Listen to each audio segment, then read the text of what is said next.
आदरणीय साथियों, देश की स्थिति क्या है, आपकी जिम्मेवारी क्या है? देश की स्थिति ऐसी है कि हमारा देश सबसे बड़ा बेरोजगार देश है। हमारा देश में सबसे ज्यादा किसान संकट में है।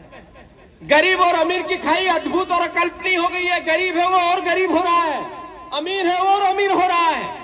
हमारे देश के प्रधानमंत्री अमीरों के प्रधानमंत्री हैं।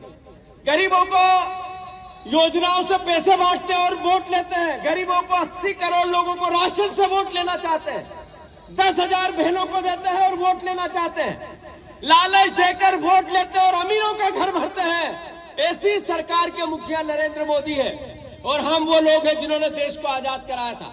हमारे पूर्वजों ने देश को आजाद कराया था।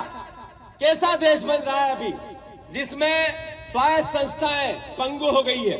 चुनाव आयोग का चुनाव आयुक्त बीजेपी का कार्यकर्ता के रूप में नहीं, बीजेपी का कार्यकर्ता ही चुनाव आयुक्त के रूप में बैठ गया है। साथियों, लोकतंत्र खतरे में है, वोट का अधिकार खतरे में है, संविधान खतरे में है। ये एहसास को आप सबको जीना है। मैं आप सबसे आग्रह करता हूं, राहुल गांधी जो बात कहते हैं, राहुल गांधी जी जो बात करते हैं, जरूर पूरी मीडिया बीजेपी के साथ हो गई है, ये सच है। इसको कभी डर के बोलने की आवश्यकता नहीं है। क्यों हो गई है? मीडिया में जो काम करता है हमारा साथी, वो भी देशभक्त साथी है।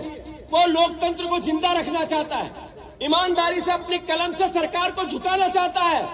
पर मीडिया हाउस जितने भी है, उनका जो आर्थिक जो बैलेंस है, जो उनके आर्थिक क्रियाकलाप है, जो उनकी रेवेन्यू मॉडल है, वो सरकार पे डिपेंडेंस हो गया है।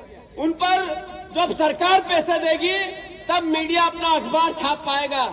यानी सरकारी मीडिया हो गया। साथियों, आपको याद रखना पड़ेगा कि मीडिया के साथी इसमें दोषी नहीं है, पर देश में जिस तरीके का नैरेटिव नरेंद्र मोदी ने बना दिया, ये नैरेटिव देश के अर्थव्यवस्था और देश के लोकतंत्र के लिए खतरा एक तरह से उत्पादित होता है। मैं आप सबसे आग्रह करता हूं, इससे लड़ने की भूमिका आप सबकी है।